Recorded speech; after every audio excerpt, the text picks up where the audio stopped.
बात आती है स्टडी ऑफ सोल्यूशन की। तो स्टडी ऑफ सोल्यूशन दो तरीके से की जाती है, क्वालिटेटिव और क्वांटिटेटिव। क्वालिटेटिव में क्या होता है, कन्फ्यूजन होता है इस नाते क्योंकि हम एक बार जिसको कंसनट्रेट कहते हैं अगली बार वही डाइल्यूट हो जाता है। या जब पहले कंडीशन में, जैसे मान लीजिए हमने पहले कंडीशन में 50 ml H2SO4 को जब 150 ml वाटर में डाला तो डाइल्यूट हो गया, लेकिन दूसरे में वही क्या हो गया, कंसनट्रेट हो गया। तो ये हमेशा कन्फ्यूजिंग होती है। इस कन्फ्यूजन से बचने के लिए हम करते हैं क्वान्टिटेटिव स्टडी। इसमें एग्जैक्ट अमाउंट की स्टडी करते हैं। इसको लिए डिफाइन करते हैं कंसंट्रेशन टर्म। तो पहला कंसंट्रेशन टर्म हम लोग पढ़ने वाले हैं, उसका नाम है परसेंटेज वेट ओवर वेट, यानी परसेंटेज बाई मास। इसमें क्या होता है, weight of solute upon weight of solution into 100 होता है। जब कोई सल्यूट का ग्राम में मास दिया गया होता है, जैसे मान लीजिए 16% H2SO4 बाई मास का मीनिंग हुआ कि 16 ग्राम H2SO4 100 ग्राम पानी के अंदर डिजॉल्व है।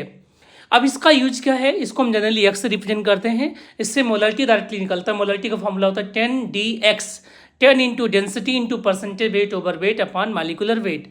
नॉर्मेलिटी निकालना हो तो 10 into density into percentage weight over weight upon equivalent mass. इसी फार्मूले पर बेस एक क्वेश्चन देखिए।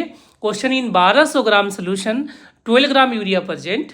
यूरिया यहाँ पर सल्यूट है। If density of the solution is 1.2 gram per ml, then the molarity of the solution is, 4 option दिए गए हैं। तो हम देखते हैं कि यहाँ पे परसेंटेज वेट ओवर वेट कैसे निकलेगा। 12 ग्राम सल्यूट हो गया अपन 1200 सोल्यूशन हो गया इंटू 100 क्या हो गया, 1 हो गया। डेंसिटी 1.2 हो गया। और मालिकुलर वेट यूरिया का 60 होता है। इनको हम फार्मूले में पुट करते हैं 10dx/60 हो गया। तो 10d की वैल्यू 1.2 और x की वैल्यू 1 है, तो कितना आ गया, 1/5 मानेगी 0.2 m, मतलब 0.2 मोलर हो गया।